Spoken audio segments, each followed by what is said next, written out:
noches, esto es FETV Diario, le damos la bienvenida y estamos de fiesta en esta nuestra semana de aniversario. Así es, Aluz, así que les invitamos a ustedes, amigos televidentes y radio escucha, que visiten nuestra página de Instagram, @FTVDiario05, y participen de todos los premios que tenemos para ustedes en esta semana de nuestro aniversario. Vamos a conocer los titulares para esta noche.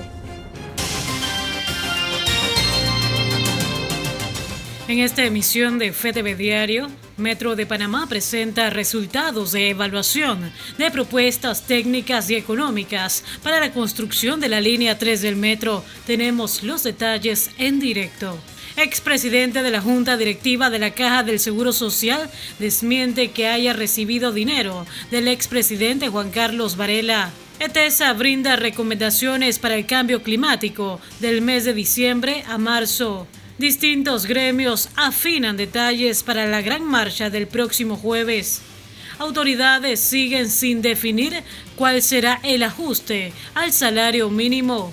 En notas del mundo, manifestantes atrincherados en campos de Hong Kong.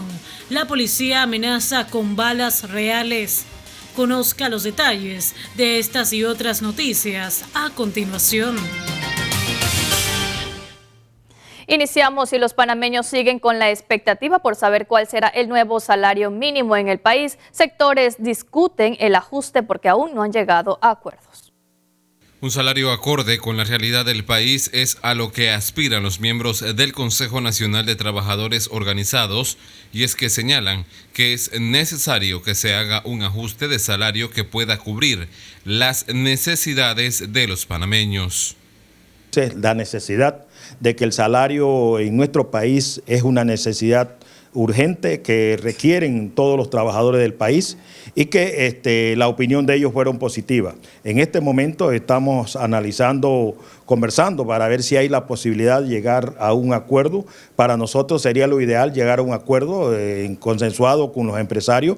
Para Nelva Reyes, dirigente magisterial, es oportuno que se evalúe la realidad de cada ciudadano, y destacó que hay lugares en el país donde el salario es menor a los $400 mensuales. Entonces, ni en Tonosí, ni en relación con acá, la comida tiene el mismo precio. No hay mayores diferencias de los precios. Entonces, si usted ve, si tengo un salario mínimo de 318 balúa, como es el que tienen los agrícolas, trabajadores agrícolas, ¿qué significa eso? ¿Dónde está el pago de la casa? ¿Dónde está el pago de la educación que haya que pagar, mandar a los hijos a la escuela? ¿Dónde están las medicinas? Que es criminal los precios de las medicinas en este país. Hasta ahora no hay consensos en la mesa que discute el nuevo salario mínimo, y los miembros de esta mesa de negociación aspiran llegar a acuerdos a finales del mes de noviembre, para así evitar que sea el Ejecutivo quien establezca el nuevo salario mínimo. Hasta la fecha no. Hasta la fecha no hemos hablado de que si va a haber consenso o no va a haber consenso, pero también yo creo que también es importante lo que el gobierno haga, porque el gobierno también, como se dice, siempre sugiere cosas, y si el gobierno tiene voluntad también de llegar a un acuerdo, yo creo que también las partes tienen que ver esas posibilidades. De todas maneras, si no hay posibilidades, entonces le tocaría al gobierno nacional decretar a partir del 1 de enero del 2020 el nuevo salario mínimo. Los miembros del CONATO indican que en el país hay cerca de 35 salarios mínimos, y destacan que lo ideal sería tener un salario mínimo general para todo el país. El salario mínimo en Panamá está dividido en dos regiones, es decir, región 1 y 2, en donde, según informes, quienes menos ganan en estas dos regiones del país son los trabajadores domésticos y aquellas personas que se dedican a realizar trabajos de agricultura. Con imágenes de Elvis Pineda, Ramsés Betancourt, FETV Diario. Y el viceministro de Trabajo asegura que el emprendimiento es uno de los principales factores para disminuir la tasa de desempleo en los jóvenes. Encontrar un empleo digno no ha sido tarea fácil para muchos jóvenes que recién han culminado sus estudios. Sin embargo, el emprendimiento podría ser una vía sostenible para disminuir la tasa de desempleo en el país. Así lo dio a conocer el viceministro de Trabajo, Roger Tejada. El principal factor, nosotros en la juventud hay más de 80.000 jóvenes desempleados. Según la última información que nos ha dado la Contraloría, son cifras la verdad que nos preocupan. En estos momentos la señora ministra junto con todo el equipo técnico estamos analizando la situación, pero no nos equivocamos, el emprendimiento definitivamente es una salida frente también a la poca certificación que existe o ha existido. En estos momentos se va a estar analizando el tema de las competencias de los jóvenes. Para Nefer Yacid, una joven que se dedica a crear prendas de vestir, la decisión de emprender es muy difícil, ya que el apoyo que recibe de las autoridades muchas veces no ha sido equilibrado. Bueno, tengo que ser bien honesta, nosotros apoyo como tal un poco regular, no puedo decir tampoco que es bastante apoyo ni tampoco poco, sin embargo pienso que sí hay autoridades que están preocupadas por el tema del emprendimiento como es ANPYME. ANPYME está ayudando mucho en lo que son capacitaciones y el tema de capital semilla para impulsar al emprendedor. Sin embargo, pues considero de que si se pudiese dar mucho más apoyo al emprendedor de tal manera que uno pueda exteriorizar su producto a nivel internacional, porque Panamá es, como quien dice, la vitrina y el mundo es el mercado y nosotros necesitamos pues crecer y expandir nuestro emprendimiento a nivel internacional. Por su parte, el director de ANPYME, Samuel Bardallán, ha confirmado que se han realizado los ajustes necesarios para brindar mayor apoyo a quienes deseen emprender con el capital semilla y otras capacitaciones. Sí, y es lo que hablaban antes, impresionante, más de 4.000 emprendedores, o sea, estamos llenos. Entonces es un mensaje claro del país, ¿no? del emprendedor, ¿no? que quiere echar hacia adelante, quiere cumplir sus sueños, quiere echar hacia adelante su iniciativa, su proyecto. Entonces muchas personas interesadas nos escriben, oye Sammy, ¿cómo hacemos? Entonces lo estamos invitando entonces a ver en vivo, ¿no? en nuestras redes, ¿no? todas las conferencias que hacemos, porque estamos casa llena entonces, y nos sentimos muy contentos, ¿no? del ambiente que hay de emprendimiento, y es lo que apunta, ¿no? el gobierno del presidente Laurentino Cortizo, ¿no? el tema del emprendimiento, el tema de cómo reactivar la economía en el menor tiempo posible. Las declaraciones se dieron en medio de la celebración de la Semana Global del Emprendimiento, en la cual ha participado más de 170 países. Con cámara de Oriel Arce, Milady Madrid, FTV Diario.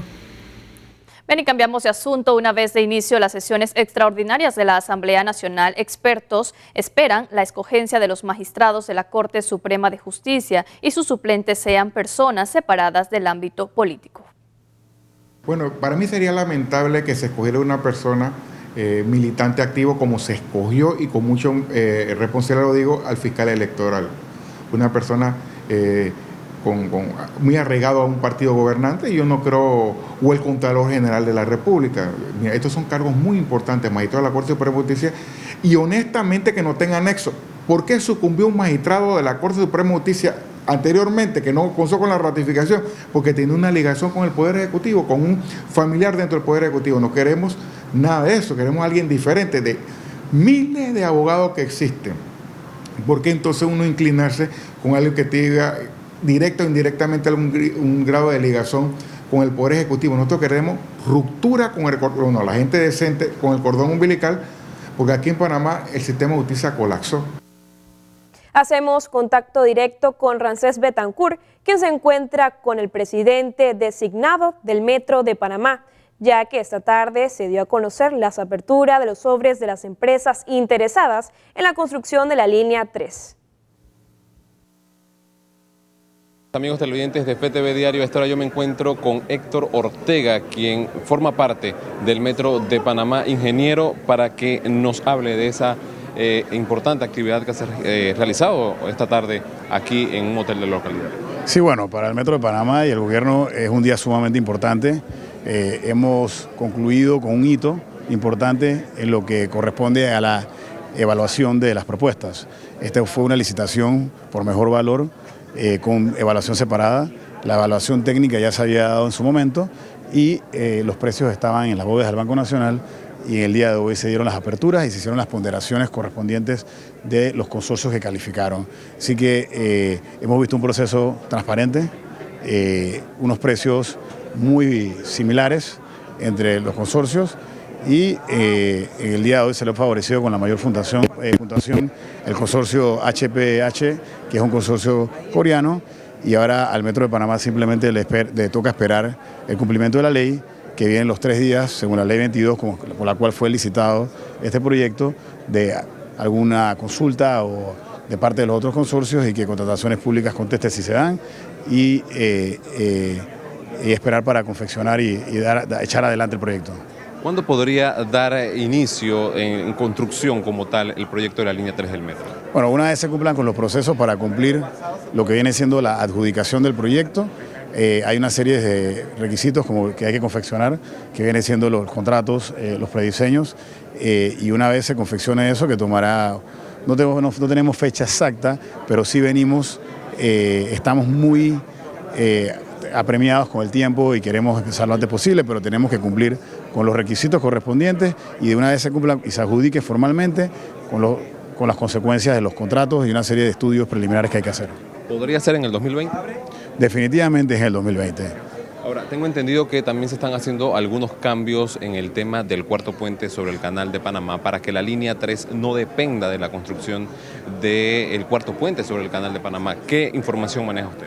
Bueno, el Ministerio de Obras Públicas está haciendo unas evaluaciones técnicas, más que nada, y financieras, en función de resolver el problema del oeste, que son 500.000 personas, lo antes posible. Así que nosotros en estos momentos estamos esperando de esta evaluación. Una vez se den los resultados de esa evaluación, nosotros tenemos que tomar nuestras medidas correspondientes, que internamente se están haciendo algunas evaluaciones técnicas. ¿Cuántas personas se van a beneficiar con la línea 3 del metro? Bueno, del lado del oeste son 500.000 personas que viven. Nosotros tenemos calculado que 200.000 personas, una vez estén funcionando el metro, diariamente se estarán beneficiando del mismo.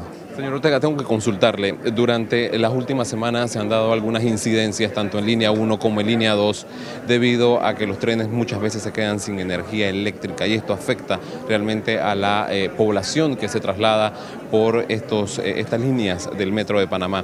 ¿Qué opciones se está buscando para tratar de solventar esta problemática realmente? Porque cuando se hacen este tipo de incidencias en las líneas del metro, colapsa realmente la ciudad.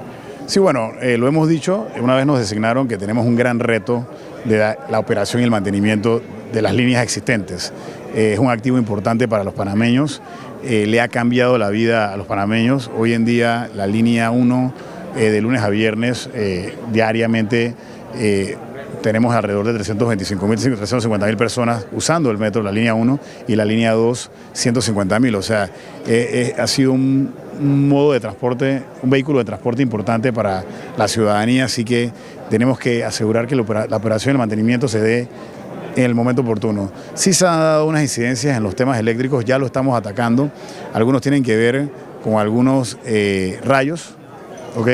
En función de los pararrayos que están conectados, que están en las estaciones, y hemos hecho algunas evaluaciones ya internas y con terceros para empezar a solventar estos problemas. Hay unos trabajos que vamos a empezar a hacer en temas de mantenimiento a finales del mes de noviembre, van a tomar un par de meses en función de solventar los problemas, pero definitivamente estamos conscientes de ese tema y lo estamos atacando ya. Agradecemos a Héctor Ortega, quien es el presidente designado del Metro de Panamá. Amigos televidentes, a todos los residentes de Panamá Oeste, Héctor Ortega, muchísimas gracias por su tiempo aquí en FTV Diario, totalmente en directo. Y entonces ya queda, para el próximo año podría iniciar, ha dicho el señor Ortega, la construcción de la línea 3 del metro. Retorno con ustedes a los estudios. Muchas gracias. Gracias, Ramsés, por ampliarnos esta información. Y en este momento vamos a conocer el primer análisis de esta noche con el profesor Edwin Cabrera.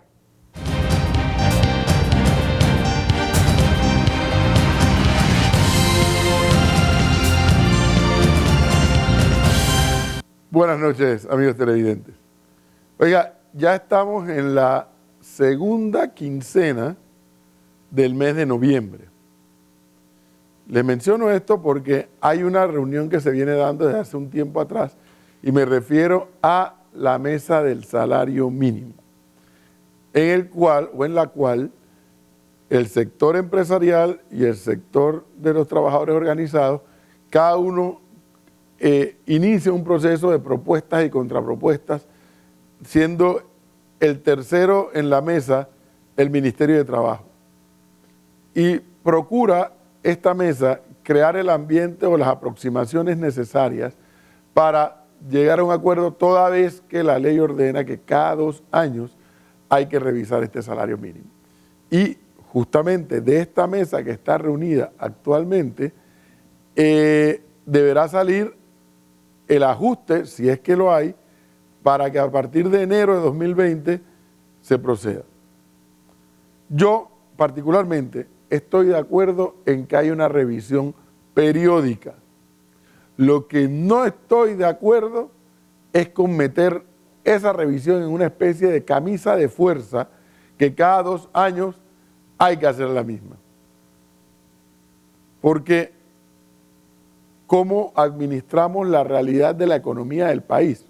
Vamos a ver, es legítimo, es auténtico que los trabajadores que están sentados en la mesa digan, creemos que el salario mínimo debe aumentar X%.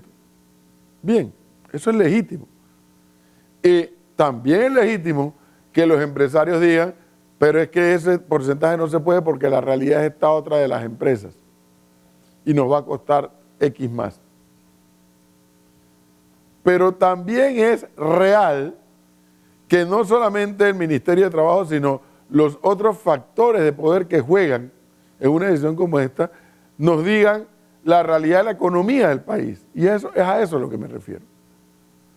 Por todas partes se escucha que la economía está lenta, sumamente lenta. Por todas partes se escucha que el desempleo no está en 6%, sino que más del 6% y sigue aumentando. Explíquenme cómo con esa realidad, haciéndole caso a los expertos, podemos hablar de aumento de salario mínimo. ¿Cómo con esa realidad, sumado a todo el resto de los problemas del país en materia de justicia, de seguridad y demás, podemos proyectar la idea importante, y lo he comentado con ustedes varias veces, de la necesidad que se generen nuevas inversiones del capital nacional y extranjero en nuestro país para que producto de esas nuevas inversiones se generen nuevos empleos. Es decir, si los empresarios por un lado y los trabajadores que están sentados en la mesa tripartita no logran ponerse de acuerdo en cuanto a esa realidad que estamos viviendo todos, esto se nos puede complicar, porque los trabajadores van a reclamar su incremento, eso no se les puede criticar, y los empresarios van a reclamar que no se puede. Lo que estoy pidiendo, y con seguridad muchos panameños lo pedimos, es que las aspiraciones de los trabajadores por un lado y la realidad de los empresarios por el otro estén con los pies puestos sobre la tierra. Y los pies puestos sobre la tierra es reconocer la realidad por la que está atravesando el país. Porque ustedes y yo sabemos lo que va a ocurrir. Si producto de la tripartita se da un incremento de X% en el salario mínimo, vendrá el efecto cascada en los precios de los productos. ¿Quién termina pagando eso? Todos nosotros, los consumidores, que incluye a los trabajadores y que incluye a los empresarios. Y todos estamos conscientes de que el país, el país nuestro que se llama Panamá, se está encareciendo de una manera impresionante, que cada día a la gente le alcanza menos sus ingresos para poder tener una vida decorosa. Ya estamos a 18 de noviembre y esta reunión debe culminar dentro de poco tiempo para que entonces, si no se ponen de acuerdo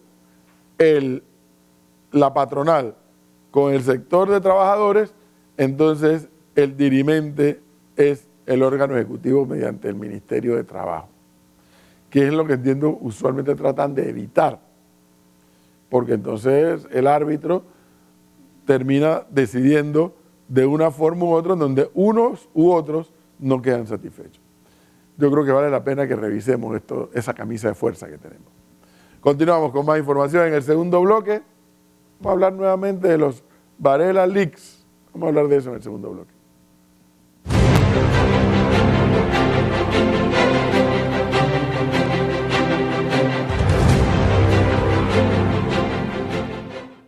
Iniciamos con las notas internacionales y es que el expresidente Luis Inácio Lula da Silva aseguró este domingo en la ciudad de Recife que no parará de luchar por los derechos de los más necesitados en un Brasil que se ve destruido. La lucha no acabó. Ese fue el mensaje del expresidente brasileño Luis Inácio Lula da Silva a decenas de miles de seguidores que lo homenajearon el domingo en Recife, al noreste del país. En el acto más numeroso desde que salió de prisión 9 días atrás, criticó al gobierno de Jair Bolsonaro. Tengo certeza absoluta. Tengan la certeza absoluta que cada minuto de vida que tenga de aquí en adelante será dedicado a liberar a este país de esta pandilla de milicianos que se apoderó del país. De miliciano que tomó conta de este país. Lula fue detenido en abril de 2018 para empezar a cumplir una condena de 8 años y 10 meses de cárcel por corrupción y lavado de dinero, pero fue liberado el 8 de noviembre pasado gracias a una decisión de la Corte Suprema que alteró la jurisprudencia sobre el cumplimiento de penas. Sin embargo, la decisión no satisface al exmandatario, que afirma haber sido víctima de una conspiración política judicial para sacarlo de la lista electoral del año pasado, por lo que reclama la anulación de los juicios en su contra. Incendios, represión y manifestantes pro democracia atrincherados en la Universidad Politécnica de Hong Kong. Veamos los detalles. La violencia sigue escalando en Hong Kong. Manifestantes pro democracia incendiaron el lunes la entrada del campus donde están atrincherados para impedir una intervención de la policía. Las fuerzas de seguridad amenazaron con utilizar balas reales si los movilizados recurren a armas letales en los enfrentamientos que se producen en torno a la Universidad Politécnica. El territorio semiautónomo vive desde junio manifestaciones sin precedentes contra la injerencia de Pekín y en favor de una mayor democracia. El gobierno chino ha rehusado cualquier concesión y ha advertido que no tolerará la insurrección. El sábado, por primera vez desde el inicio de las manifestaciones, soldados del Ejército Popular de Liberación salieron de los cuarteles para despejar las barricadas de las calles. Según la Constitución de Hong Kong, el ejército chino puede intervenir por orden del Ejecutivo para mantener el orden público o en caso de catástrofe humanitaria. Mientras el ejército chino está al acecho, los manifestantes obtuvieron el lunes un éxito simbólico. La prohibición de llevar máscara en las manifestaciones, decidida en octubre por el gobierno de Hong Kong para intentar desactivar la movilización pro democracia, fue considerada anticonstitucional por la Alta Corte. Las autoridades francesas informaron este lunes que un adolescente falleció y varias personas se encuentran desaparecidas tras el hundimiento de un puente metálico al suroeste de Francia. Accidente mortal en el suroeste de Francia. Un puente metálico colgante se desplomó, provocando que un camión y un automóvil cayeran al río. Un adolescente de 15 años que viajaba en el auto murió. Su madre logró emerger y fue rescatada con vida. Buceadores buscaban al conductor del camión que circulaba por el puente cuando este colapsó e intentaban confirmar si algún otro vehículo también cruzaba en ese momento. Las autoridades locales aseguraron que el puente de 1931 no presentaba ningún problema en su estructura en la última inspección detallada en 2017, pero soportaba un límite de peso de 19 toneladas y según las autoridades el camión transportaba grúas y era un vehículo pesado. Y pasamos a Sudamérica, y es que las estaciones de servicio están sin combustible desde que los partidarios del expresidente boliviano bloquean la ruta entre La Paz y una refinería. Obtener gasolina se ha vuelto una obsesión para Carlos. Desde que los partidarios del expresidente boliviano Evo Morales bloquean la ruta entre La Paz y una refinería, las estaciones de servicio están sin combustible. Por eso lleva durmiendo varias noches en su taxi frente a una de ellas, para no perderse la llegada del camión cisterna. Si no hay gasolina, no trabajamos. Estamos aquí desde el jueves a las 7 de la mañana. Estamos haciendo fila. Nos dan esperanzas de que tal vez mañana, y hemos llegado hasta ahora sin ningún resultado. Desde la renuncia de Morales, sus partidarios se manifiestan todos los días para exigir la salida de Yanine Áñez, una senadora de derecha que lo reemplazó al proclamarse presidenta interina el martes pasado. En el Alto, los manifestantes cortaron la autopista que conduce hasta Cochabamba y Santa Cruz, una ruta vital pues une La Paz con el centro y este del país, donde se concentra la producción agrícola. También fue bloqueada la refinería de Sencata cerca de El Alto, que abastece de combustible y gas a toda la región de La Paz. Nosotros estamos molestas porque ha entrado una señora golpista a nuestro gobierno, ¿no? Por eso estamos molestas, todo el pueblo. Nosotros hemos salido de corazón a defender nuestras cosas, nuestro gas. El nuevo jefe de policía boliviano aseguró el domingo que el comandante regional de El Alto ha abierto un diálogo con los manifestantes. Pero en la noche, los simpatizantes de Morales continuaban bloqueando el acceso a la refinería. El presidente Sebastián Piñera se dirigió al país optimista frente al acuerdo político alcanzado para redactar una nueva constitución y condenó los abusos cometidos por la policía en las protestas de las últimas semanas. El presidente de Chile, Sebastián Piñera, condenó el domingo por primera vez los abusos cometidos por la policía en las protestas que han sacudido al país. Lamentablemente, y a pesar del firme compromiso y de todas las precauciones que tomamos, no solo el gobierno, también nuestras Fuerzas Armadas y de orden, para proteger los derechos humanos de todos, en algunos casos no se respetaron los protocolos, hubo uso excesivo de la fuerza, se cometieron abusos o delitos y no se respetaron los derechos de todos. El mandatario saludó el acuerdo histórico alcanzado en el Congreso el viernes para convocar a un plebiscito en abril de 2020 con el fin de cambiar la Constitución que se mantiene como herencia de la dictadura de Augusto Pinochet, un reclamo de la ciudadanía que surgió como una posible salida a la crisis. No obstante, Piñera aseguró que el desenlace de estas 4 semanas de manifestaciones aún no está escrito y que todavía faltan varios acuerdos sociales, entre ellos uno para reformar el sistema de pensiones. Amigos, con esta información hacemos un alto para nuestra primera pausa. No le cambie. No cambie de canal, pronto volvemos con más.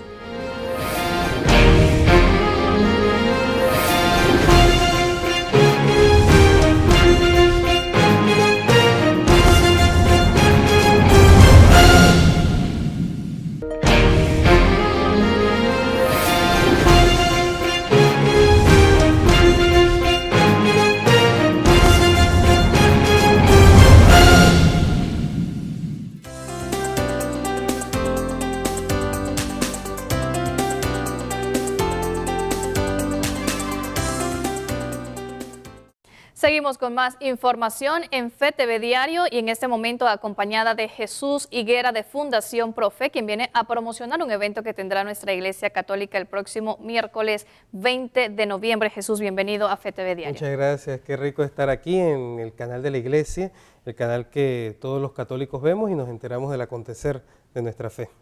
Jesús, coméntanos un poco este evento que tendrá pues un invitado magistral también para hablarnos de un tema muy importante pues para la Iglesia y también que está dentro de los puntos importantes para el Papa Francisco. Así es, el cardenal invitado, Monseñor Óscar Andrés Maradiaga, él es muy cercano al Santo Padre y muy cercano a Panamá, lo hemos tenido tantísimas veces visitándonos en ocasión de la novena de Don Bosco, es salesiano, así que es una persona allegada al Santo Padre y allegada a Panamá, quienes los señores obispos lo han invitado para que de forma magistral nos pueda disertar esta realidad tangible y patente que es Laudato Si, esta encíclica que Papa Francisco ha escrito no solamente para los cristianos, sino como una manera de concienciación mundial y tiene que tener repercusión sobre todo en nuestra patria. Precisamente esta es una de las encíclicas pues más recientes del Papa Francisco que habla sobre el cuidado de la casa común.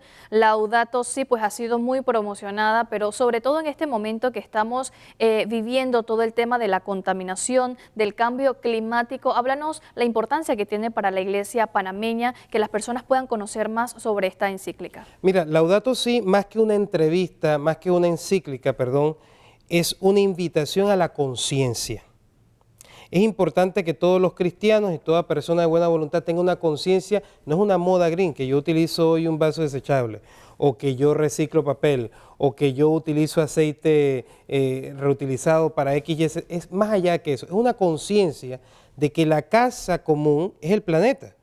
No importa el sexo, no importa la posición social, no importa lo económico, todos somos íntegros de este planeta, somos un elemento integral de este planeta y tenemos que tomar conciencia. Papa Francisco está preocupado porque los años pasan, la capa de ozono, los mares, el desabastecimiento del papel a través de los árboles. Papa Francisco tiene esta preocupación en Roma y aquí en Panamá tenemos secuelas sobre todo en el Vicariato Apostólico del Darién. Antes de hablar del Vicariato Apostólico del Darién, me gustaría que nos expliques un poco para las personas que están sintonizando FETV Diario lo que significa la conferencia episcopal. ¿Quiénes componen la conferencia episcopal? ¿Qué es? Bien, la conferencia episcopal es una institución, ¿verdad?, que aglutina a todos los señores obispos. Cada obispo en su diócesis tiene una administración pastoral.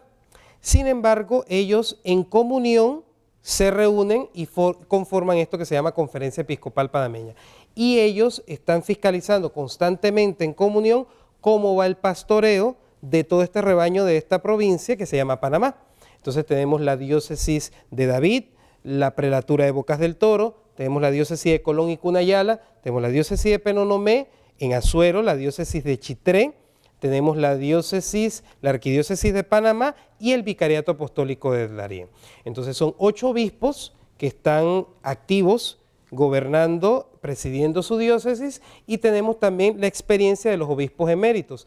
En Panamá tenemos 3 obispos eméritos, Monseñor José Dimas Cedeño, arzobispo emérito, y los obispos auxiliares eméritos Pablo Varela y Urias Ashley. Me comentabas sobre que los fondos de este evento que se va a realizar el próximo miércoles, pues van a estar destinados de alguna manera a apoyar al Vicariato Apostólico del Darién. Coméntanos un poco. Fíjate que la conferencia episcopal, por ser una institución, necesita bienes para poder desarrollar la ejecución de sus proyectos. Todos somos víctimas del estatus económico, ¿verdad? A todos nos cayó el cuarita ese de que no tenemos plata y todo eso nos golpea a todos. Estos fondos básicamente son para el desarrollo de la conferencia episcopal. Sin embargo, también tenemos que hacer frente a esta porción del pueblo de Dios que está peregrinando en Darién. ¿Por qué? Porque son víctimas de la deforestación. Uno de los puntos que va a tocar también Monseñor Maradiaga en su conferencia va a ser precisamente esto, que esa realidad de la deforestación no está ajena a Panamá, aquí cerca de nosotros en Darién. Y ahí hay un pueblo de Dios que persevera en parroquias y necesitan ese recurso económico.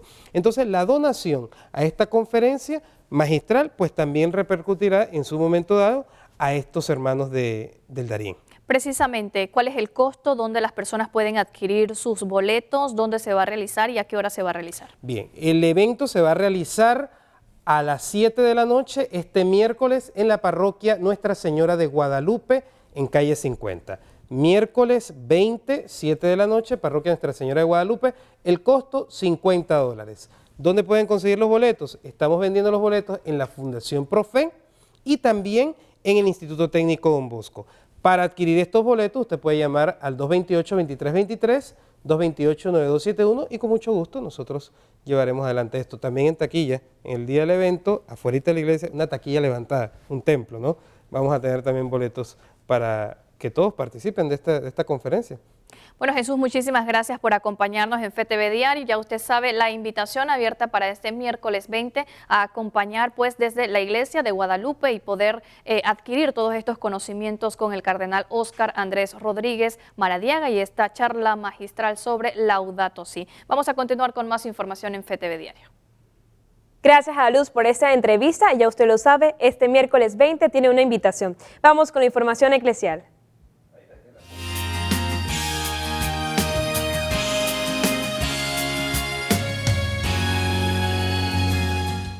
La Iglesia panameña dio el último adiós a Monseñor Fernando Torres Durán, obispo emérito de la diócesis de Chitré.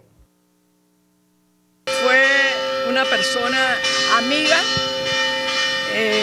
nos hablábamos siempre a pesar de que ya estaba en su retiro en Amador, me llamaba cada 3 meses o me escribía un chat a ver cómo estaba. Así que vamos a extrañarlo, siempre lo hemos extrañado cuando se fue de Chitré y vamos a extrañarlo ahora más, pero nos deja muchas cosas buenas, lecciones muy buenas. Así que él se ha ido, pero siempre estará con nosotros en nuestras mentes. Y entre las cosas que podemos destacar de Monseñor Fernando Torres, creo que hay que destacar ese afán siempre él de ir escudriñando las raíces de la historia de la iglesia en Panamá. Pero también ese celo, ¿verdad?, por las vocaciones sacerdotales, creo que ha sido uno de sus más grandes legados que deja nuestra diócesis. Creo que más de la mitad del clero actualmente han sido por el trabajo, el pastoreo, ¿verdad?, de Monseñor Fernando Torres. Y este fin de semana se celebró la Jornada Mundial de los Pobres. El Papa Francisco presidió la misa desde la Basílica de San Pedro. La tercera Jornada Mundial de los Pobres inició en la Basílica de San Pedro con esta misa presidida por el Papa. Lo acompañaron centenares de personas sin recursos o sin techo, que siguieron con atención las advertencias que Francisco lanzó durante la homilía. Dijo que la ambición sin medida es un ingrediente perfecto para la cultura del descarte. El Papa lamentó cuántos ancianos, personas dependientes, no nacidos, han sufrido las consecuencias de esta codicia sin medida. El Papa además advirtió contra los sembradores del miedo, profetas de mal augurio que promueven ansia. Dijo que provocan el mismo resultado que los codiciosos desmedidos, moverse con prisa y abandonar a los más débiles. El Papa Francisco instituyó esta jornada dedicada a los más desfavorecidos y quiso que se celebre en un periodo muy concreto, cuando la Iglesia termina el año litúrgico y los cristianos hacen balance. De este modo se les invita a reflexionar sobre cómo han cuidado de los más indefensos a lo largo de los últimos meses. Y luego de la misa, el Papa almorzó con unas 1.500 personas necesitadas en el marco de la Jornada Mundial de los Pobres. Espíritu Santo. Después de la misa por la tercera Jornada Mundial de los Pobres, Francisco se sentó a la mesa con ellos. Un año más, con motivo de este día que él quiso instaurar en el calendario de celebraciones de la Iglesia, el Papa compartió mesa y mantel con personas sin hogar y marginadas y con inmigrantes. Saludó así de cariñosamente a sus invitados de honor. Después bendijo la mesa. Buongiorno a tutti, benvenuto, gracias. Francisco ofreció a los comensales un menú compuesto por lasaña, pollo con salsa de champiñones, fruta y café, un sencillo almuerzo, un gesto pequeño que no cambia el mundo, pero que quizá sí puede cambiar el mundo de una persona abandonada en las periferias de la sociedad. Y mañana, 19 de noviembre, el Papa Francisco emprenderá un nuevo viaje apostólico, llegará a Tailandia y Japón. Francisco iniciará este martes su viaje número 32 y el segundo a Extremo Oriente. Visitará Tailandia y Japón. El objetivo es triple. Por un lado, mostrar cercanía a las minorías cristianas de la zona. Por otro, fomentar el diálogo entre religiones y, por último, hablar de paz mundial. En Bangkok visitará al patriarca supremo de los budistas y se reunirá con el rey Rama X. Contará con una traductora particular, su propia prima, que desde hace más de 50 años es misionera allí. También utilizará medios ecológicos para los desplazamientos, un coche eléctrico. El sábado, de viaje a Japón, el Papa y sus acompañantes sobrevolarán China, Hong Kong y Taiwán. En Tokio se reunirá con el nuevo emperador Naruhito.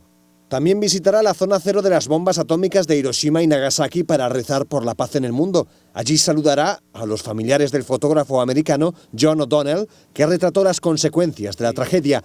Una de sus fotos impactó profundamente al Papa y la ha regalado en varias ocasiones. Juan Pablo II visitó Tailandia en 1984 y Japón en 1981.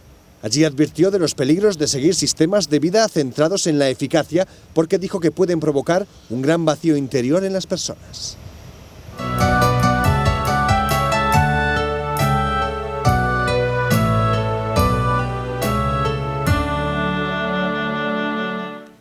Muy buenas noches, amables amigos fetevidentes. Aquí nuevamente con ustedes. Yo quisiera reflexionar nuevamente sobre ese episodio que se vivió antes y durante el Sínodo de la Amazonía en el Vaticano, que ha creado confusión, sobre todo en la historia de estas Pachamamas. Primero, no sabíamos qué eran pachamamas, no sabíamos qué imágenes eran, si era una representación simplemente de la cultura indígena o se refería a un, entre comillas, ídolo particular. El mismo Papa aclaró que sí, eran pachamamas. De pasar de un rito que se hizo en los jardines del Vaticano y una procesión donde iba la pachamama a decir que el Papa y los cardenales son idólatras y dejaron de ser fieles a Jesucristo para irse a la idolatría, yo creo que es exagerar. Yo no puedo decir que el Papa es idólatra por eso. Pero personalmente creo, por todo este antagonismo, toda esta discusión que ha habido y la confusión, creo que no fue correcto. Primero, hubo 2 personas allí indígenas que dijeron que lo que ellos estaban celebrando era un culto a la Madre Tierra y que la Madre Tierra tenía hambre y que había de darle de comer, etc. Bueno, eso es su creencia y se les respeta. Yo creo que esto puede formar parte, entre comillas, de un diálogo interreligioso, entendido el diálogo interreligioso para evangelizar. Porque el diálogo interreligioso no significa que tú estás en la verdad como yo. Yo dialogo contigo para hacerte ver como cristiano que el único salvador de los hombres es Jesucristo. El diálogo interreligioso es 100% positivo, es correcto. Jesús lo hizo, San Pablo lo hizo, pero sabiendo de que no hay otro nombre por el cual la humanidad pueda salvarse que Jesús de Nazaret. Entonces, si esto es una manera de atraer a los indígenas, perfecto, pero ha traído confusión. Y por otro lado, hubo un chico que entró a la iglesia carmelita, bajo la custodia de los carmelitas de la Transpontina, y tomó estos ídolos y los tiró al Tíber. Entonces, los indígenas se sintieron ofendidos. Yo pienso que no estuvo bien tampoco colocar estas pachamamas en una iglesia dedicada a Jesús sacramentado, donde está el Santísimo, y colocar delante del Santísimo una red con los colores del arco iris y poner la pachamama y hacer allí ya cultos indígenas. Esto no me parece. Se ha creado una confusión y ahora algunos grupos no católicos han tomado estas imágenes que fueron colgadas en el sitio de Vatican News y las ponen en su culto para decir, mire, el Papa, los obispos, los cardenales, idólatras. Y en ese momento ni el Papa, ni los cardenales, ni nosotros estamos ahí para aclarar qué fue lo que pasó. Yo pienso que no estuvo bien por la ola de descrédito que ha habido dentro de la misma iglesia hacia la jerarquía y la confusión que ha habido. Pero no nos vayamos a los extremos, queridos hermanos. Y si hay una cultura que en este momento nosotros tenemos que amar y respetar, son los indígenas. Y no irnos a los extremos de satanizarlos por estas cosas, como también a los jerarcas de nuestra iglesia. Nosotros debemos buscar siempre la paz, el amor, la concordia, pero doctrinalmente debemos estar siempre claros. Y yo quisiera citar también aquí el libro de los Hechos de los Apóstoles y del Apocalipsis. En los Hechos de los Apóstoles hay ejemplos bien claros de cómo los apóstoles acabaron con el culto idolátrico de, por ejemplo, en Éfeso, de la Artemisa. Y eso trajo un problema serio, porque habían orfebres que vivían haciendo imágenes de Artemisa. Y como San Pablo, sobre todo, fue enérgico en acabar con ese culto idolátrico, después la tomaron con él. Los cristianos católicos no seguimos ídolos, porque esto es una ofensa a Jesucristo. Nuestro único Dios, nuestro único Señor, a quien nosotros adoramos es a Jesús de Nazaret. Ni a la Virgen María nosotros adoramos y no podemos adorarla porque caeríamos en la idolatría y no somos idólatras. El único que se le rinde culto de latría es a la Santísima Trinidad y a Jesús sacramentado.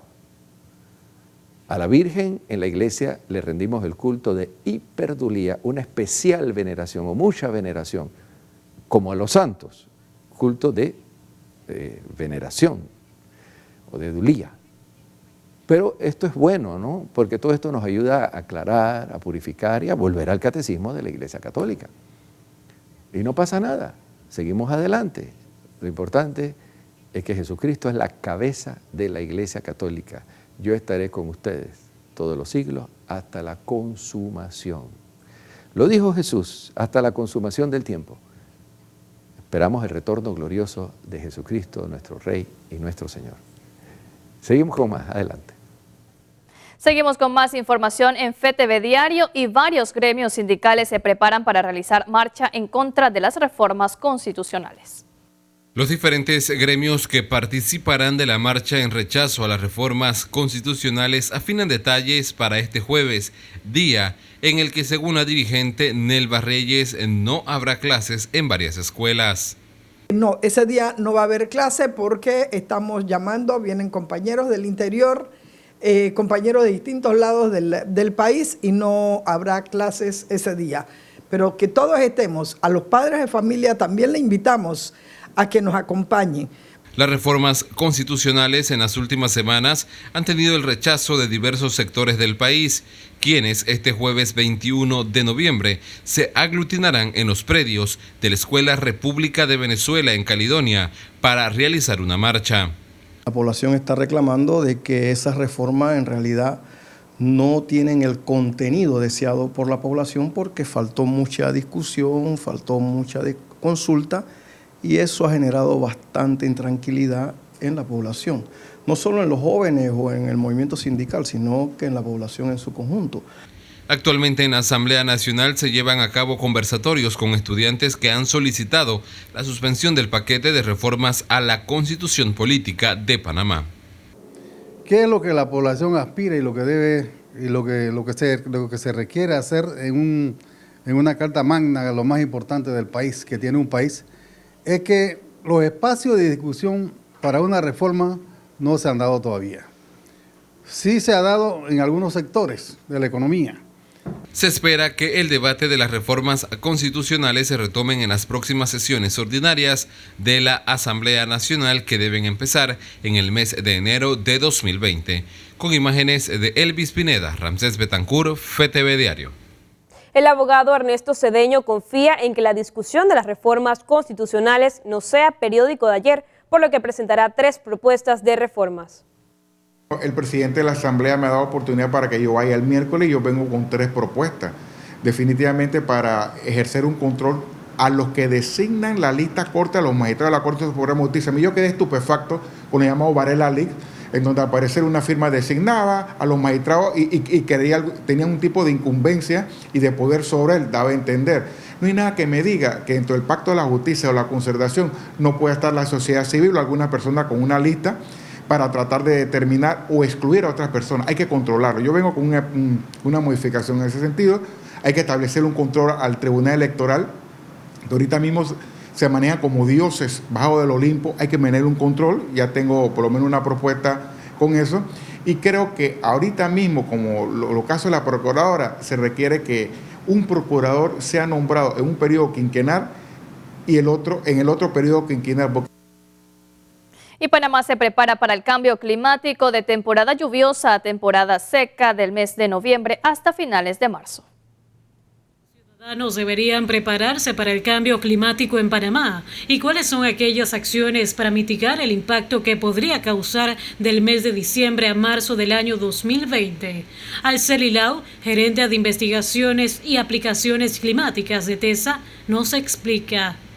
Por ejemplo, MIDA, CONAGUA, ACP, el sector energético se mantienen a la expectativa de la perspectiva climática que se va a generar, proyectando lo que puede ocurrir desde diciembre de 2019 hasta marzo de 2020, que estos meses corresponden a nuestra temporada seca y que si observamos cómo se han comportado las lluvias hasta, por ejemplo, septiembre de 2019, donde veníamos con un déficit muy marcado en prácticamente todo el país, se vuelve sumamente importante la información que se va a generar en este foro.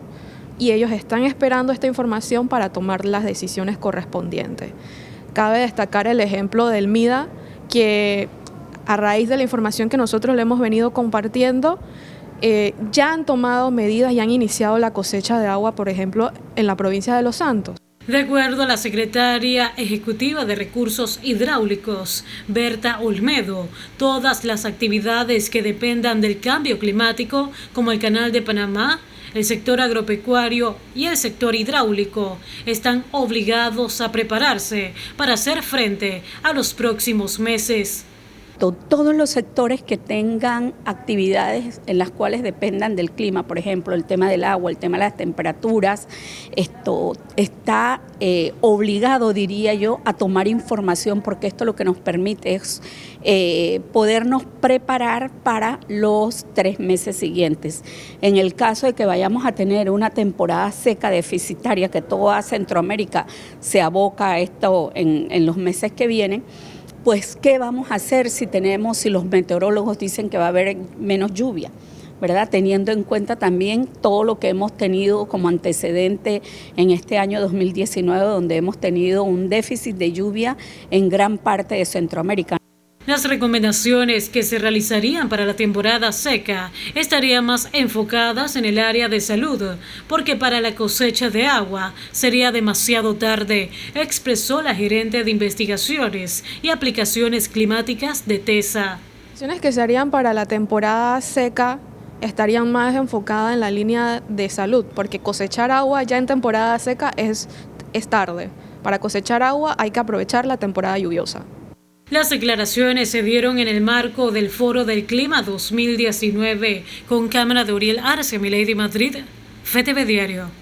Y este fin de semana, un medio de la localidad filtró nuevas conversaciones que salen del portal varelaleaks.com, en donde, según el medio impreso, el expresidente de la Junta Directiva de la Caja del Seguro Social, Guillermo Puga, habría recibido 1,3 millones de dólares que habían sido supuestamente dados por el expresidente Juan Carlos Varela. Guillermo Puga desmintió esta acusación. Imagínese usted, yo no estuviera aquí en este país. 1.300 millones de dólares, ¿sabe lo que es eso? Oye, yo estuviera preso. Entonces, esa publicación le recortaron la parte que decía al final de qué programa era, para crear el morbo, para atribuirle responsabilidades a uno. Además, yo no manejo recursos, mucho menos de la caja. Entonces, y tampoco tengo personal. Así que eso no sé de dónde sacaron eso, pero para mí le recortaron la parte esa que decía que era del programa de los programas de la caja y no de manera personal. El viceministro de Trabajo, Roger Tejada, revela los resultados de las últimas ferias de oportunidades donde se ha implementado la tecnología. Sí, bueno, en la última feria, como mencionaban ustedes, en la última feria, el 12% de los que estaban ahí, de más de 5.000 personas que habían ahí, solamente el 12% dominaban el idioma inglés. Precisamente más de la mitad de empresas que estaban ahí estaban necesitando que se supiera hablar el idioma. Entonces ya vemos que el 12% es mínimo. Definitivamente hemos conversado con el Ministerio de Educación, con el INADE, para que estén claros de la situación de esto, lo que está ocurriendo en el país, y necesitamos entrar con mucha energía y con mucha precisión a resolver y subsanar esto. También con temas técnicos, el tema, por ejemplo, de programadores, por ejemplo, en el sector logístico portuario. Recuerden que ahí está también, estaba en el tema de los puertos, de la logística, entonces hacía falta. Y un 90% de abastecimiento de medicamentos hay actualmente en la Caja del Seguro Social, así lo indicó Roberto Valencia, miembro de la Junta Directiva de esta institución. En estos momentos está cerca del 90%, sin embargo, tengo que reconocer que hay medicamentos de uso masivo y eso es lo que afecta a la institución. Aparte de eso, algunas compras menores que efectivamente no se han realizado y las impugnaciones que se hacen en las empresas evitan que en ocasiones estos insumos lleguen a tiempo.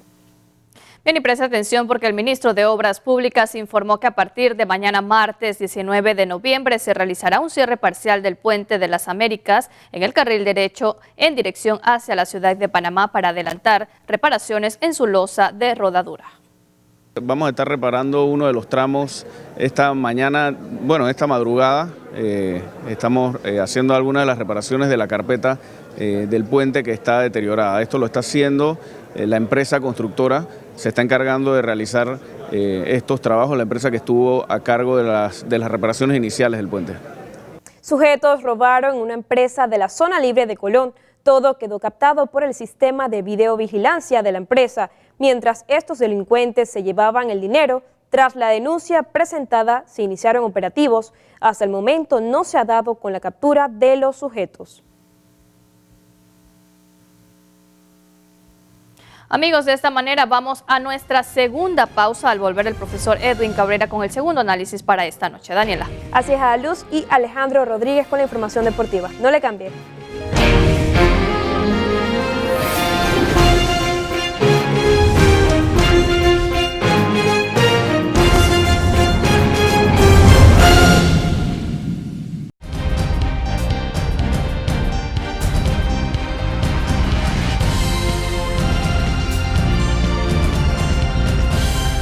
De regreso, amigos televidentes.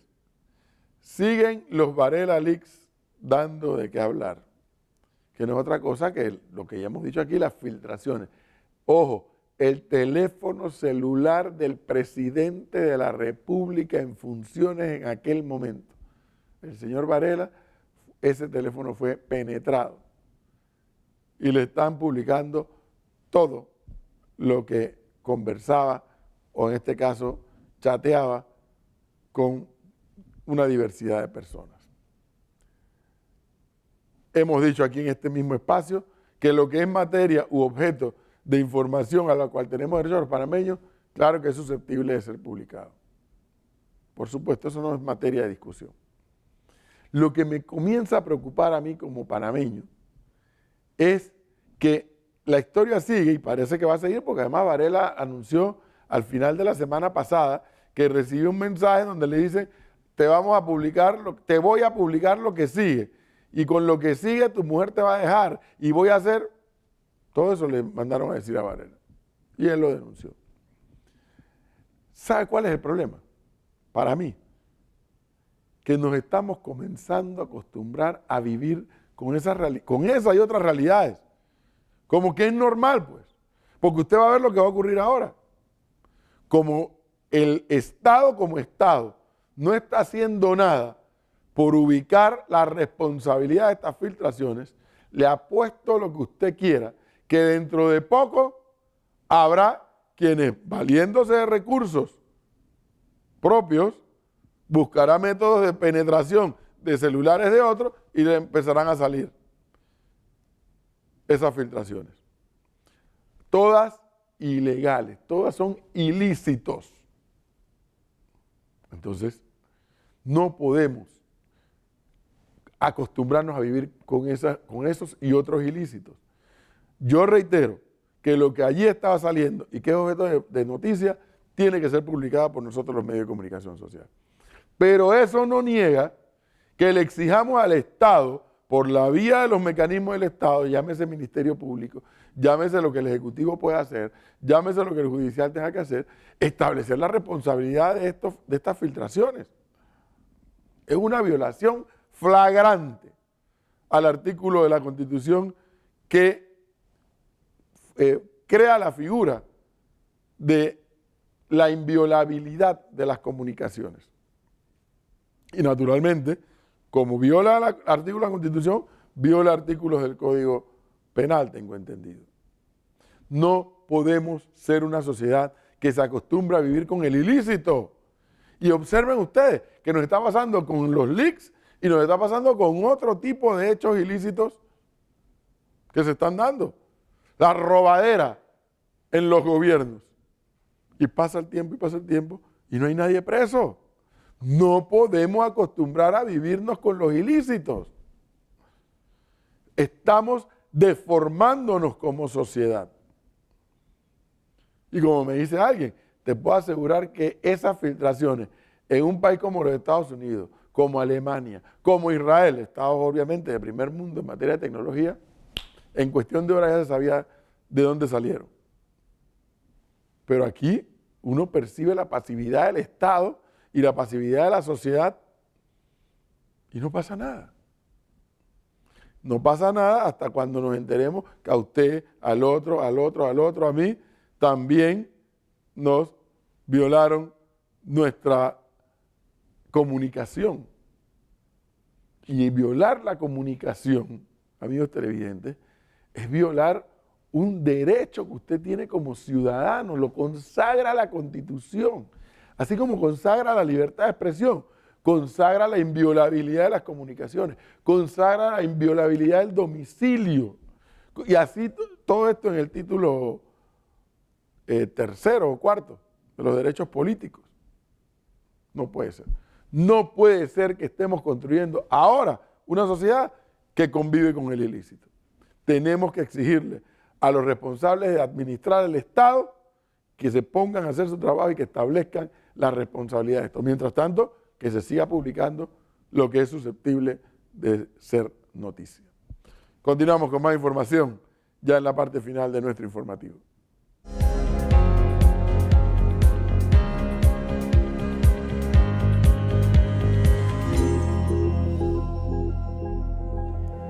Así es, profe, gracias, buenas noches. Información deportiva rápidamente antes de finalizar el noticiero. Hay que hablar de nuestra selección de fútbol. Lamentablemente el día viernes cayeron derrotados 3-0 ante la selección de México. Un resultado que complica las aspiraciones de la selección de Panamá de cara a clasificar al hexagonal final. Raúl Jiménez abría el marcador iniciando el partido cuando parecía que Panamá iba a tener un buen partido. Sobre el minuto 7 abrían el marcador, una selección de Panamá que no se encontró en ningún momento del partido, prácticamente los primeros 4 minutos nada más, donde Gabriel Torres tuvo una a centro de Alberto Quintero, pero a partir del gol de la selección de México no pasó absolutamente nada y todo fue fiesta para los mexicanos en el estadio Rommel Fernández. Al final del partido fueron abucheados la selección de Panamá por parte de los fanáticos que quedaban en el estadio, debido a que apenas cayó el tercero mediante el punto penal, fueron abandonando poco a poco los fanáticos de la selección de Panamá. Veremos qué pasa en los próximos días, está por confirmarse si continúa o no Américo Gallego con la selección de Panamá.